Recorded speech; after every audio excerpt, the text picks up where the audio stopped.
Ti hei mauri ora, enga manga, enga reo, enga hao e wha. E te whae papatua nuku, i ta koto te nākue.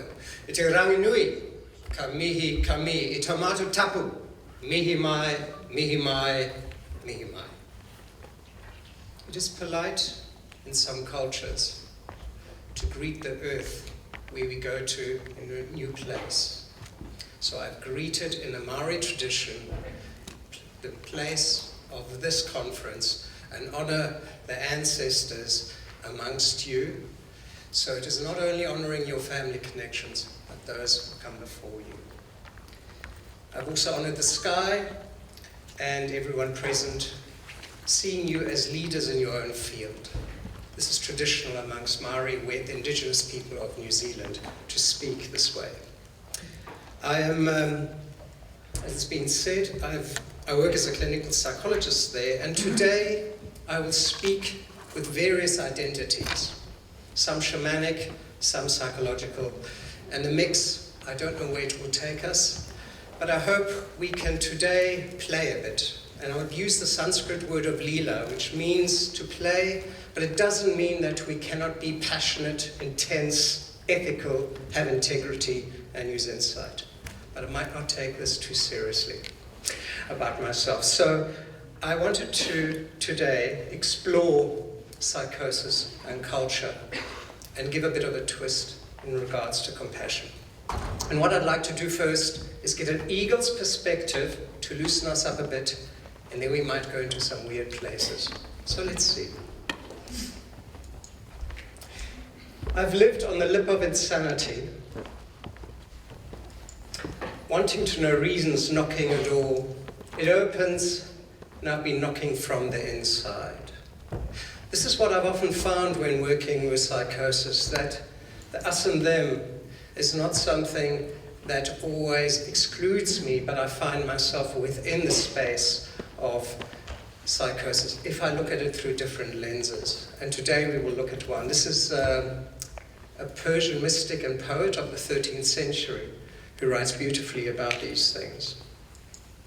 We cannot think psychosis without culture. Without culture, nor outside of it. Now, I'm going to go through this relatively quickly. It's obvious. Psychosis itself is permeated and modified by culture everywhere, all the time. Demons, yins, angels, telegraph lines. You know, in the 30s they spoke more about God's giving God permission. Now it's radio waves, it's the internet, etc., etc., etc. You know also that the culture and content of psychosis is a very important determining factor when it comes to whether hallucinations or delusions are chronic, whether they're considered normal or abnormal, and even in terms of course and outcome of treatment. We know that full recovery of psychosis 10 times higher in traditional versus modern Western cultures. Now the assumption first was, well, you know, they're from agrarian societies, they have a simpler life, you know, they should get better quicker, easy. The problem was when they did the research again, it didn't turn out that way. Even in Japan and Hong Kong and Singapore, they have better outcomes. Maybe the difference is not low economic or high economic developmental layers, but rather what cultural factors are involved. Now, there is a Western delusion that I know ISPS always grapples with. Distress is an ahistorical kind of object of science and therapy, and the DSM-5 is a very good example of that. But this in itself is a cultural act. You know, you always hear these very strange last chapters about cultural bound syndromes. It's a very curious thing, as if everything what came before was objective scientific, and as you know, they're often found by committees. But if I would step out of my role as a psychologist, I would often find some other culture-bound syndromes curious. Like I find anorexia nervosa to be incredibly delusional, yet we see it as an eating disorder. I'm not saying this is right or wrong division, but I'm beginning to change. If I were from outside and look at anorexia, it looks pretty mad, yet we decide it's eating. So anybody having worked with anorexia nervosa will probably understand how difficult it shifts. Same with OCD, it's an anxiety disorder. But equally, we know from research that therapy really fails quite badly with OCD. Why? It has some intense delusional aspects. Narcissism. I don't have to remind you of some political leaders who are very good at holding these thoughts and ideas very tightly to themselves, and I wonder about it. What about psychosis as severe anxiety disorder? Would we think differently about psychosis if we would maybe wonder about the pain and the anxiety that drives it? But no, we don't. We separate it out. Now, so today, let's take the eagle's perspective. Let's lift off a bit and maybe look at our culture a bit. And there's one way that I sometimes find helpful, and which I always see expressed in ISPS as well, and we saw it this morning. Being psychotic or being human, there are basically two options. There's either you're the object of science or you're the subject. And you will, in the knowledge of it, either fall on positivism or phenomenology, CBT or psychoanalysis, DBT or mentalization-based treatment, biopsychiatry recovery move. It doesn't matter.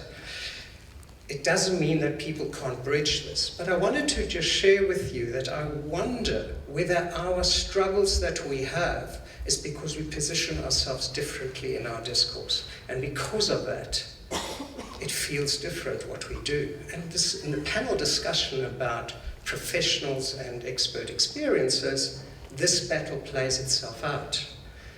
And I think it is incredible that ISPS can hold that space. I deeply respect ISPS for doing that, because many will shift into one or the other position.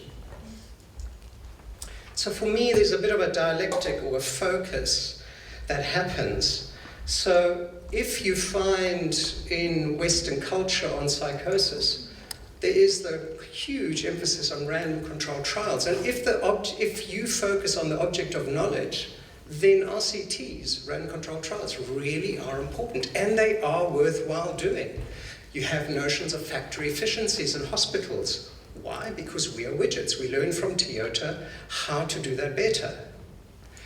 We then have, of course, the subject. Here, values and care matter, and then recovery and expert experiences have their voice. And that is where they come from. It is a position we can take in the Western psychiatric, or if you wish, mental health discourse. These are positions we take on. Could be one reading of it. Now, I want to say, just like Deborah mentioned, every position has its diamonds. Not everything is bad about it. In fact, I do not want to see this as one is bad and the other is good. Quite the contrary. That's not the interesting thing about this. But it's to wonder a bit about that positions can be taken. We know about the dark side of applied sciences, and ISPS has worked with this a long time. But I'm also quite interested in the madness of artificial intelligence, because I think that might lie in the future for us. They've even shut down artificial intelligent machines when they started attacking each other with rage, and they had to shut it down. I'd be quite curious whether we can have machines that go psychotic. Maybe not. But there is also a dark side, just as there are diamonds, there's a dark side of the subjective experience. Who is more real? Who has more heart, as we heard today? Is somebody have more heart or less heart? Whose experience becomes more real? These are the interesting difficulties we can often have with the subjective side. And the tyranny of subjectivity is not to be underestimated. Again, I'm not saying that this position always leads to this, but I just wanted to show the subjective side that of values and experience can lead to really dark sides, as we've seen. So, having taken that eagle perspective and holding both, I want to now do something completely different. I want to start diving into something that the other cultures might hold. So if I look at the Western cultures from a different perspective, let's go and look elsewhere. And to do that, I'm going to have to take you with me. And I just want you to breathe. Always just breathe, okay? It's going to get a bit hair-raising. I want to talk about consciousness and psychosis. Why? Because understanding psychosis culturally actually depends on how we understand reason. I know we often see it as the other, not that I'm rational and they are other somehow, but actually this is not the case. Many cultures might have other forms of psychosis, and I'm going to show you some of them, because maybe in turn our psychoses might actually reveal something about our consciousness, our awareness, how we hold it. So I'll give you an example. Why would this matter? It challenges the dominant Western culture of epistemology and ontology, as I've mentioned. We go beyond this Cartesian split. We might finally let go of the Victorian empiricism of the 19th century. Psychology is still filled with it. I won't speak for psychiatry, but definitely psychology. And it might redefine who we are. So, in the common biomedical model, consciousness is definitely an epiphenomenon because it is caused by the brain. Naturally, psychosis is a brain disease. Makes perfect sense. This is not wrong. This is a logical conclusion of a position you take. Same with the psychological one. Consciousness is an epiphenomenon. Brain is a cause of consciousness. The brain is malleable through attachment, stories, culture, epigenetics, meaning. So psychosis is a meaningful disease. I'm going to start wanting to challenge that. We usually use a production model of consciousness. The brain causes consciousness. Makes sense from a materialistic ideology that is very well established in academia but not talked about. It is the unconscious of the academics that often is held quite tightly with a lot of resistance. Science does not shift on the unconscious. Many other cultures might hold a different model, namely of the transmission model. Yes, the brain is involved in consciousness, but just like you don't believe that when you listen to the Beatles in a radio, that the Beatles are inside the radio. The radio, or the phone, transmits information through the object. Consciousness gets transmitted, is not produced by the object. Now that has certain consequences, and you can read this quote.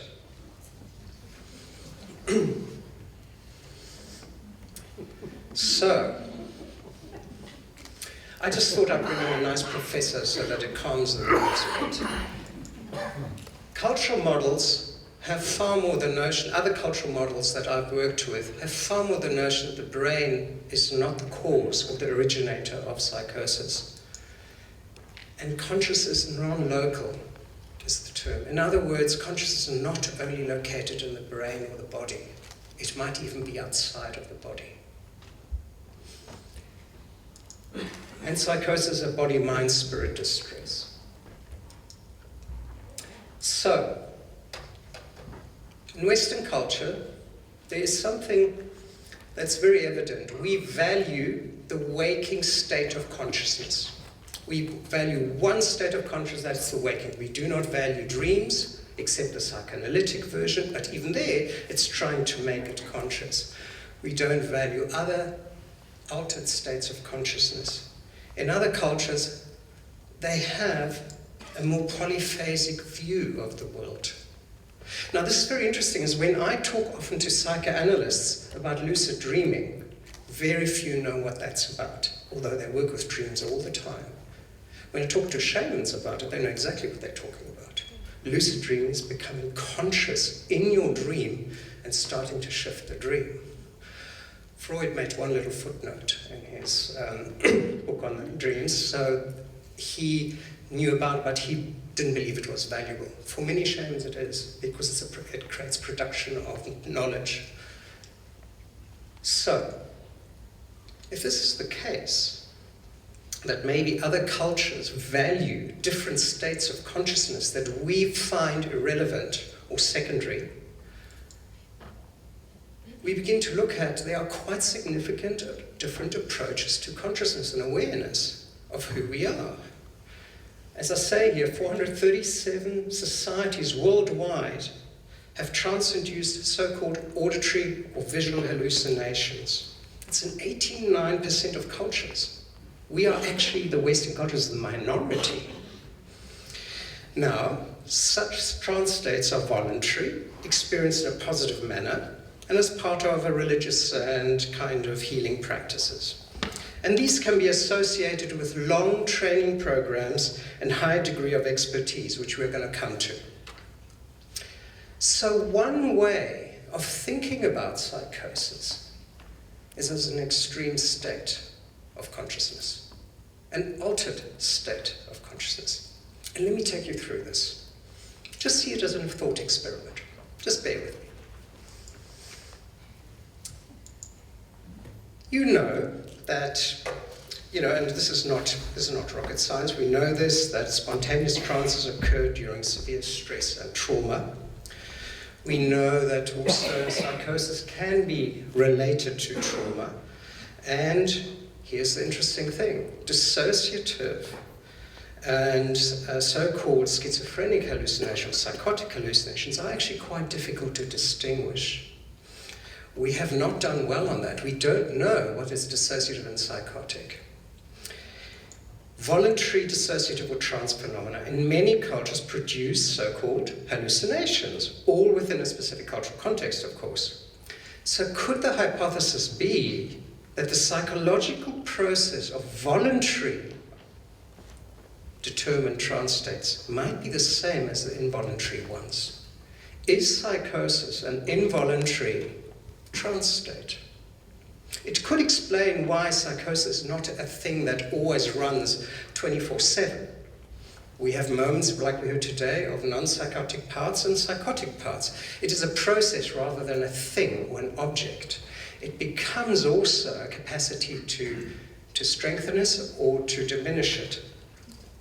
But it becomes a process rather than a thing, an object, even internally. Now, what would that mean? It means that in other cultures, psychosis is thought of a bit differently. It's often thought of in terms of a process. And I'm going to look at three things: sacred manners, a kind of model of voice hearing that might be a bit different, visions and voices. Let's see where this takes us. So one of the things that has happened to shamans is we go through an apprenticeship.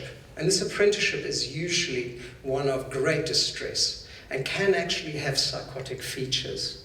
And so what happened often in the beginning is that psychoanalysts, psychologists, psychiatrists viewed these processes quite psychotic, and I would understand why they would do so. I've seen them, those aspects, and I would agree, they look very psychotic. However, in the shamanic traditions, the differential diagnosis can be made between what is distress, initiation illness, and what is psychosis. And we'll come to that.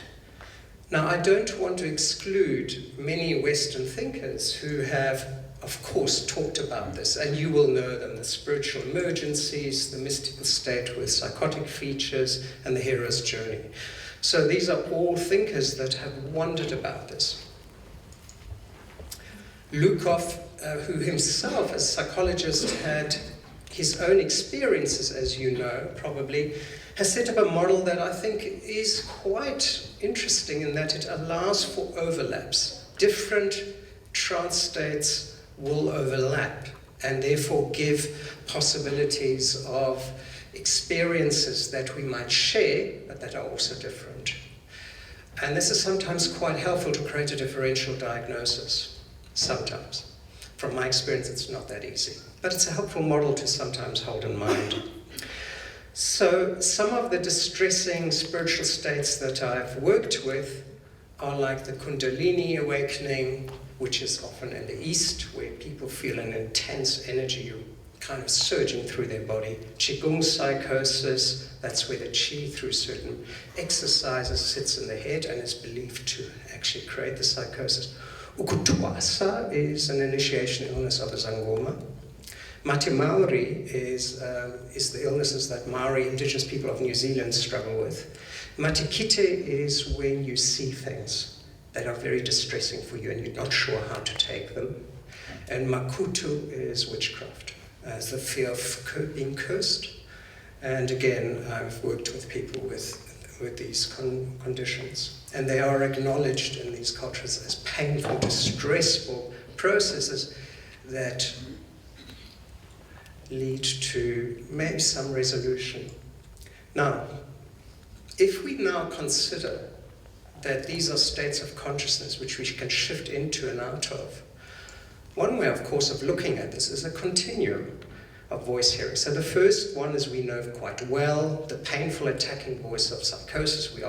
We hear of them, we work with people who struggle with this.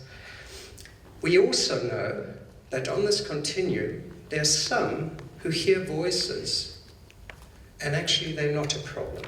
We're beginning to see this. This is far less taboo now than maybe 20 years ago. There are people who hear voices, but they're not bothersome. What is far more taboo is that there are cultures who train people in hearing voices so that they can be productive in terms of knowledge and healing, and that they test them. When I challenged my teacher and said, look, how do I know that my voices in my head are not a sign of my madness? He said, oh, it's very simple. He was very laconic in that way. It's very simple, we just test them. So in many cultures, this is not a naive belief in stuff like this. It is actually tested, and you shall see how I was tested and many others get tested. So, voices as spirit possession, voices as being beings that we experience in different states of consciousness is what I'd just like to talk about. And here is an example where my bless his cotton socks, that's my teacher's feet. You can see at the top there. And these are the divination tools, the bones that get thrown on an impala skin, and he's teaching what they mean. And divination is one of the tools of diagnosis in South Africa for the Zangoma.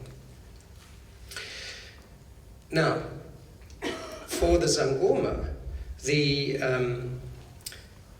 distinction is made between Amafufunyana and Ukutwasa. I already mentioned Ukutwasa initiation illness. The Amafufunyana is a possession of evil spirits, and they can look quite alike. In terms of Western psychiatry, they would look very similar. But in terms of a Zangoma, the one needs healing, Amafufunyana. The other one, Ukutwasa, needs training. And it is not unlike psychoanalytic training, that in order to become a psychoanalyst, we need to go through our own darkness and our own stuff. In the same way in the shamanic training, you need to go through your initiation of using and training up the voices and the capacities that you have in those trance states to be able to be effective healer. This is not only true for, in my experience, South African ones, but let's go to the East. And there, for example, many train, if you go into altered states of consciousness, seeking enlightenment. These are long, tedious, hard forms of training to achieve enlightenment, many years. It's a cultural thing that we in the West have no idea about much. We don't train like that. We don't have a view of that we can go further than the waking consciousness. But even there, they have an awareness that in Zen, for example, you can be drunk on emptiness. Grandiosity, ego grasping of trying to get that enlightened experience. Meaninglessness, ego deflatedness can happen. And you can be trapped in a witnessing, dissociative, disconnected ego, not fully in life. So other cultures have other awarenesses of delusions and distress that are psychotic-like, that we do not even access because we do not wonder so much about other phases of consciousness. We just have maybe the unconscious and of course consciousness, the waking consciousness. So this is just a sense, a little taste of what other cultures actually think about, wonder about, and clearly see distress being expressed differently. And of course, because they have other ways of understanding consciousness, maybe madness is also a bit different. And these states can be mastered. I want to, in a way, say that for me, the shaman often moves from being a victim of spirits or voices to a master. And similarly, Deborah, who you've met, who's in her personal communication with me, has similarly pointed out that we have a meaningful relationship with voices, shifts a person from being a victim to a master of extreme states.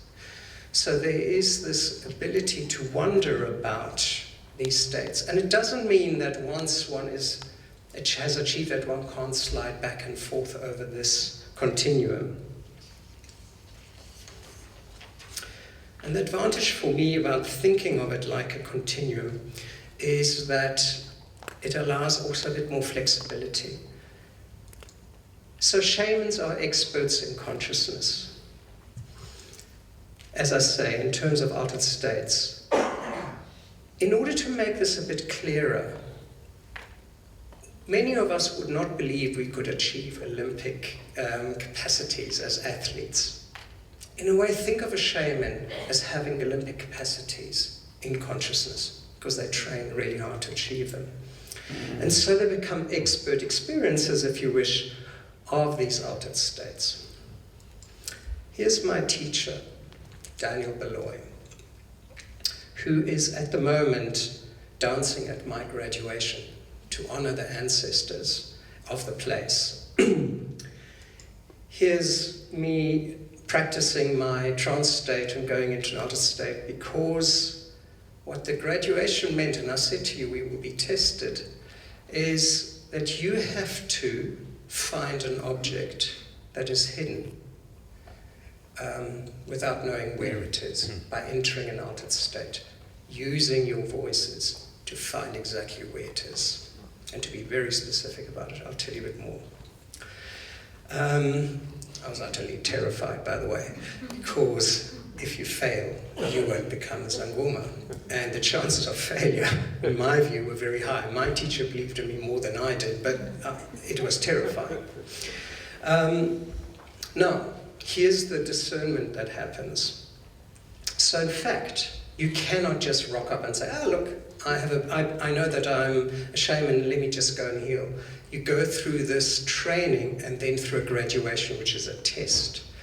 And in this test, as I said to you, you have to find things. Now, what happened to me was, because I said, oh, look, you're a white guy, no, we're not sure that you couldn't have done that, so you need to do it again, which was infuriating for me, because I was so happy to have found the objects in the altered state. I thought, oh, it's over, and suddenly I had to do it again. And the way they kind of managed that is that they actually hide the objects without my teacher or anybody from people around me who know where the object is. And the reason is they needed to check for validity, reliability, and quality control. Okay. So, if you think shamans are easy, no. By the way, that's why I look so red in that picture is because at the final graduation, when I finished, they smeared motor oil with iron ore from rocks all over me. You try to explain to your patients why your blonde hair has turned a bit red the next day, because it's really hard to get out of your hair. But it was a terrifying but also a humbling experience. Now, I work here at a Maori mental health service, and the notion of health officially is based on 4 things. Your physical health, your psychological health, which we often work with, but also your family health. And here I mean also systems, political systems. But wairua, spirituality, is always, always part of it. Let me talk to you about a story of death. I worked with somebody who had, if you wish, incredibly strong dissociative experiences. She had a horrible history of pain, and she would be able to see people. And I knew we would often sit in the room and I would say, look, I don't know why, but why is this little man here with orange hair? And he says, how do you know my grandfather? He was Irish, which I wasn't aware of. And so she would begin to unpack a bit which voices and which experiences were helpful and which weren't. And in that process, she began to take ownership of her cultural background more. Because I said to her, 200 years ago, you'd have been trained as a tohunga, which is a Maori shaman. You would have been trained because you have capacity to see. She then came to me one session and said, by the way, a mopuk is a little owl. A mopuk was sitting on a branch outside my house during the day and called and gave a call. And I knew what she was saying, because the Maori tradition, if that happens, if it's during the night, it's fine, but if it happens during the day, it means a call of death. And 2 days later, her aunt died. When she began to see that I wasn't going to phone the psychiatrist to increase the olanzapine or the risperidone, I can't remember what she was on, she began to trust me a bit more around this, and we began to work about this in a discerning way. She now is much more involved with her own culture, which she wasn't at all. And as I said, I think she would have been initiated in the past. A story of Matikite. I met somebody, sometimes in the hospital that I work in, get calls from other parts of the mental health service because they know that I work with a bit of the weird stuff, so they just say, oh look, go speak to Ingo, he's a bit weird. So a person was sent to me who had pretty vicious negative voices, but she had a dream about her brother having a car accident and dying, and then she had a dream again, and it actually turned out to be exactly what happened in a dream. This freaked her out because this made no sense to her, because she was told she was psychotic. These things do not exist.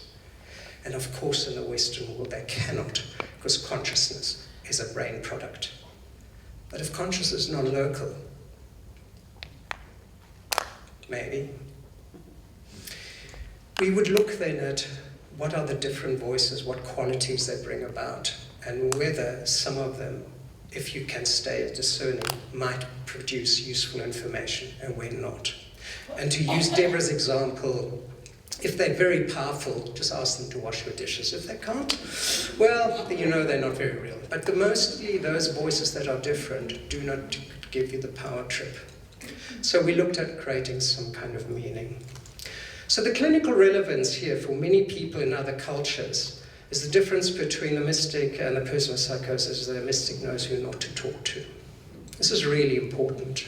So, because when I spoke to my client, I said, look, I don't know how to write down notes. I have to write these notes in the hospital. So we finally agreed that I'd say something like, about the ancestors in the room. I said, well, let's give it some emotional regulation due to sensory experiences, some DBT language stuff but one needs, because I knew that a psychiatrist would view the notes and might have a different opinion about this. We need to be realistic about the social political factors. Now, this list, and I apologize for it, is in a way a response to my own question that I often have when people speak about these things. Yeah, so what? But I work at the coal mine. What does it mean? What do I need to do? And so I came up with a list because somebody asked me this as well, and I thought, okay, that's fair enough. What do I do? And I want to be very clear that these words, normalization, validation, these are the things I find helpful when working people with EXE means, by the way, people with exceptional experiences. people who have experiences that lie out of the ordinary, paranormal. I still find all the skills that I learn incredibly helpful. Normalizing, validating, regulation, integration. Spiritual holding, I use Winnicott's, I borrow from Winnicott, the notion of holding the experience through my own experience and through understanding these processes, that they become, that we don't have to hold them that tightly, but they might be people who've had similar experiences in other cultures. And as I mentioned before, socio-political factors. As I mentioned, that you need to be careful who you talk to, because some people will respond. So, in this regard, I kind of wanted to mention that spirituality that is often brought up is, again, not a fixed term. Cultures do it so differently. And what I've noticed is that there are some who believe that distress is actually, there's so much overlap with spirituality that everything is an actual spiritual experience. There are others who claim, no, this is simply not the case. Somebody who says, I am God, and somebody who says, I am God, could be very different. The one is a mystic, the one might be unwell. The one the mystic does works very differently to the one who mentions the same statement. And how do we distinguish and discern? Some say it's absolutely separate. And there are many traditions who hold this. I suppose I'm going to suggest that there might be an overlap by thinking about it developmentally. And shamanic traditions do that maybe we can be incredibly distressed in altered states before we master them and therefore create a very different experience. Holding realities lightly. I want to just bring up that by holding it lightly, my work in other cultures has really served me well to hold my own tradition quite lightly, but also everyone else's. But I equally want to be very careful to address something that just because everything's cultural doesn't mean it's right. It's this notion of absolute relativism. So for example, female genital cutting, honor killings. What do we do with that? We can't just say, oh, it's culture, therefore it's okay. So I'm going to bring up, instead of Westerners like Foucault, Deleuze, Derrida, everyone else, I was thinking, no, I actually would like to bring up a philosopher, a Buddhist philosopher, Nagarjuna. I could have also brought up Shankara, the Vedic philosopher, who have worked with deconstruction for hundreds of years before Lacan, Freud, Deleuze, everyone else. And I just wanted to acknowledge that they have Nagarjuna has a lovely way of putting it. He says, not too much deconstruction, not too little deconstruction. The middle way. And holding that lightly, because absolute relativism is as problematic as essentialism. So even culture as a term is actually quite empty. So we spoke a bit about dialogue as dangerous. I totally agree. Dialectics or dialogues are dangerous because they challenge the absolutes. And this is why compassion becomes really important, as we've seen today. It counterbalances the infinite regress of deconstruction and meaninglessness.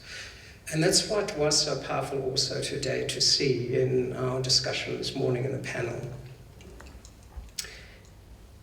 Culture is a doorway to hold things more lightly in myself and others. My truth is not the only one, nor is it irrelevant. So much suffering because of differences, so much excitement because of differences, so much curiosity of differences. And I do just want to end off by thanking ISPS for an openness that has always struck me. They've been kind enough to let me speak at many conferences. This weird guy, they put me a bit more at the Sunday morning slots on it because it's just a bit too strange, talking about hallucinogens, and that was based on participant research, of course. The methodology is absolutely spotless, of course, but needed to test this for my things. working with Deborah on how shaming hears voices versus expert experiences, the Kundalini syndrome, talking about Wairu, which means spirituality in another setting. So the gaze of culture and psychosis, held compassionately, I think ISPS does that, and I want to thank you for that. I really, really do. So to close, ka po te rua, ka hoe te rangatahi. Whakatauki is an aphorism, a wisdom in Māori. Maybe as an old net withers, another is remade. Kia ora, thank you for your patience.